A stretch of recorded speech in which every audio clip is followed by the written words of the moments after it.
కొడంగల్ అభివృద్ధిపై CM Revanth Reddy focus. Development authority ఏర్పాటు చేస్తూ జీవో రిలీజ్.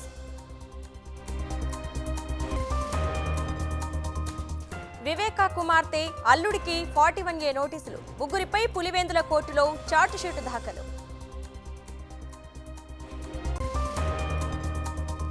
న్యూ ఇయర్ దృష్ట్యా ప్రయాణికులకు గుడ్ న్యూస్. అర్ధరాత్రి 12 గంటల వరకు మెట్రో సమయం పెంపు.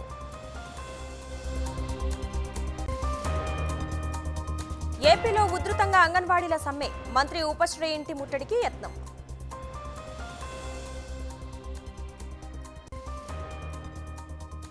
జనవరి 22న అందరూ ఒకేసారి అయోధ్యకు పోటెత్తవద్దు. 23 తర్వాత ప్లాన్ చేసుకోవాలని భక్తులకు ప్రధాని విజ్ఞప్తి.